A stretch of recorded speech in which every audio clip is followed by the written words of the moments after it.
Oi pessoal, meu nome é Lucas Pérez e hoje eu estou aqui com vocês para falar um pouco sobre os modelos lineares de aprendizagem. Só que hoje eu quero trazer um modelo um pouco diferente da regressão linear e da regressão logística, que vocês devem ter visto em outros vídeos, e que é o chamado de Naive Bayes. Bom, para começar, eu gostaria de falar um negócio que eu acho bem interessante, que existem duas maneiras que você pode usar. Não existe só duas, mas existem duas que você pode usar para caracterizar um cientista de dados. Um é um estatístico que sabe computação. E dois é um computólogo que sabe estatística. Estatística é uma arma muito poderosa na ciência de dados, assim como a computação. Você não faz ciência de dados só com pandas e NumPy, assim como você também não faz ciência de dados apenas calculando uma correlação. Então, essas duas competências têm que andar lado a lado. Eu, particularmente, sou uma pessoa que tem mais facilidade com a programação, a parte de computação, do que com a estatística. Eu tenho o meu conhecimento, que ainda precisa de muita maturação, mas eu foco em estudar para ter uma parte, um embasamento bom, para que quando eu vá conversar com alguém que seja uma pessoa mais focada na parte estatística, na parte matemática, dos modelos, da aprendizagem, eu consiga ter uma conversa em que a gente possa se nivelar em níveis de tecnologia, processamento de dados, para que eu possa tanto desenvolver protótipos, quanto eu possa optar nessas discussões técnicas. Assim como a pessoa que trabalha muito essa parte da estatística, a parte da matemática dos modelos, ela tem que ser capaz de entender como os dados são processados para saber como que a gente pode transformar um dado de maneira para melhorar o processamento dele e conseguir trabalhar melhor nos modelos. Então, você sempre precisa dessas duas coisas. E é muito legal falar disso quando a gente fala de Naive Bayes, porque Naive Bayes é um modelo de aprendizagem que é quase que, eu acho que eu posso até dizer que ele é puramente estatístico. Antes de continuar, eu quero fazer uma pausa para um vinho. Não, eu não vou tomar vinho aqui agora. Estou no meu horário de trabalho, então não é legal. Se o meu chefe me pega tomando vinho, não fica legal. E, então, mas eu quero falar sobre um dataset de vinhos, certo? Que provavelmente está aqui na descrição aqui do vídeo, que ele traz algumas informações sobre 4.898 amostras de vinho, onde ele traz a acidez, volatilidade, ácido cítrico, etc. E também dá a qualidade do vinho, de 0 a 10. Vamos olhar algumas métricas sobre esses dados. O dado já está aqui no meu Drive, certo? Então eu só pego do meu Drive o meu arquivo CSV e leio ele com pandas.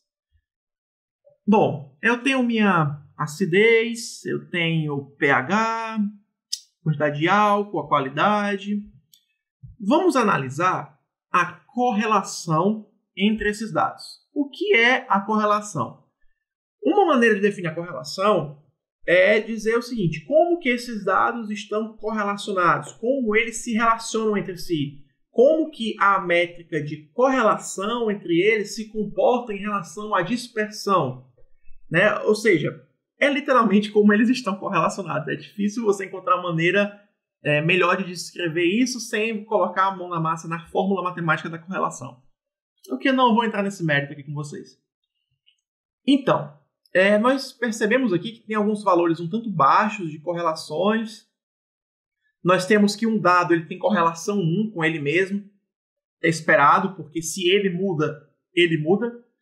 Mas, no caso aqui, se a minha acidez muda, a minha volatilidade ela muda já numa proporção bem pequena.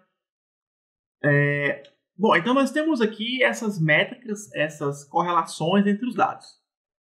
Uma vez que eu tenho essas correlações, nós podemos computar a matriz de covariância, para saber como que eles variam em conjunto.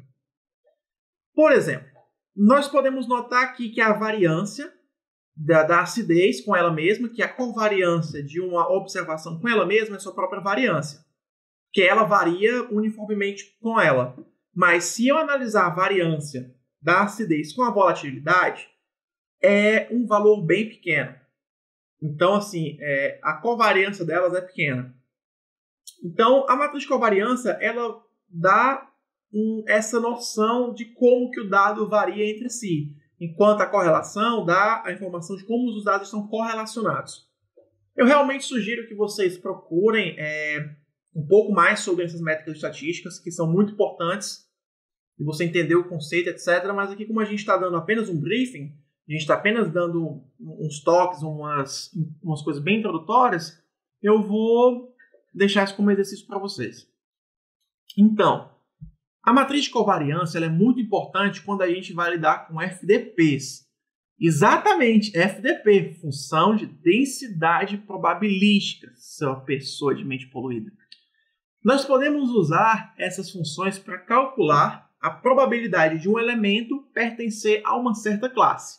Por exemplo, eu posso calcular baseado nessas qualidades, nessas amostras do vinho. Se ele tem essa acidez e dado que ele tem essa acidez, essa volatilidade, esse pH, eu acredito que ele seja um vinho de alta qualidade. E assim vai. Uma maneira da gente calcular uma FDP é utilizando assumindo que os dados seguem uma distribuição gaussiana, então nós podemos usar a função gaussiana, no caso aqui está errado, tá? FDP, que é função de densidade probabilística, gaussiana, que é a probabilidade de pertencer a uma classe, dado x, dado a amostra que a gente tem, é de 1 sobre a raiz de 2 vezes π vezes o determinante da matriz de covariância vezes a exponencial de menos x menos a média dos valores da classe elevado ao quadrado sobre 2 vezes o determinante da covariância. Gente, eu não vou pedir para vocês decorarem isso, porque, enfim, eu não decorei, eu consultei isso aqui na hora de elaborar o material, caso não seja claro. Tá, então, pela lógica, a classe que tiver a maior probabilidade a classe C que me retorna esse maior valor é a classe de x, que é uma questão de probabilidade. Entretanto, na fórmula acima, existe um porém. Pausa o vídeo, pensa um pouquinho e olha o que é que você acha, coloca aqui no comentário o que é que você acha que pode ser. Eu estou assumindo que você está vendo esse vídeo numa plataforma que tem comentário, tipo o YouTube, tá, gente? Então, pensa o que é que pode ser o desafio dessa fórmula. Segura aí e pensa um pouco. Pensou? Eu assumi que você pausou, tá? Para mim, você não pausou, para mim está continuando aqui. Então, a dificuldade aqui é calcular o determinante. Gente, essa matriz é 12 por 12, certo? Como é que você calcula o determinante dessa matriz? Eu não sei se você se lembra, mas em álgebra linear tem a ideia de que nem toda matriz tem determinante calculável. Essa matriz, muitas vezes, pode não ter o determinante calculável. Ele pode ser até mesmo aproximado, mas aí já é outro problema computacional, que já é bem complexo de se resolver, tem que realizar muitos cálculos e etc. Sem contar que matrizes muito grandes pode estourar sua memória na hora de calcular o determinante, você pode não conseguir. Enfim, o que a gente pode fazer? Como que a gente pode utilizar a matriz de covariância, calcular o determinante dela, como é que a gente calcula o determinante dela? Num cenário assim, com alta dimensão, etc. Bom, se nós pensarmos um pouco de uma maneira mais ingênua, nós podemos pensar o seguinte: vamos assumir que todos os dados são independentes. Todas as amostras, todos os atributos, acidez, pH, são independentes. Claro que a gente sabe que uma coisa ácida tem um pH correspondente a algo ácido, né?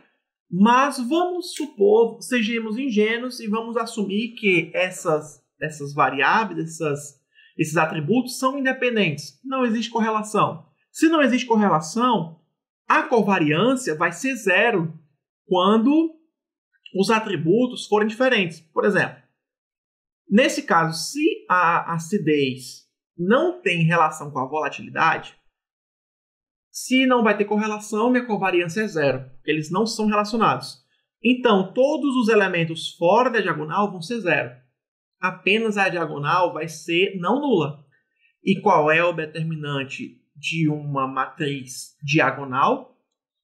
Exatamente, é o produtório dos elementos da diagonal. Então, dessa forma, a gente consegue calcular o determinante da matriz de covariância. Então, se nós formos ingênuos, a gente consegue essa informação, que no caso vai ser a probabilidade pode ser simplificada utilizando o desvio padrão e a variância dos elementos da classe, e assim a gente consegue calcular a FDP. Então, só que por isso que o nome da técnica é naive Bayes, que você usa a regra de Bayes para poder chegar nessa função, você usa ela de uma maneira ingênua, que é assumindo que os dados não estão correlacionados. Ok? Tá, então, a gente falou aqui da função de densidade probabilística gaussiana. Só que existem outras distribuições probabilísticas, como Bernoulli e multinomial. Obviamente, o scikit-learn, em sua estúpida eficiência, traz isso implementado. Eu tenho aqui os 3 modelos, gaussiano, Bernoulli e multinomial. Eles podem ser construídos da mesma maneira.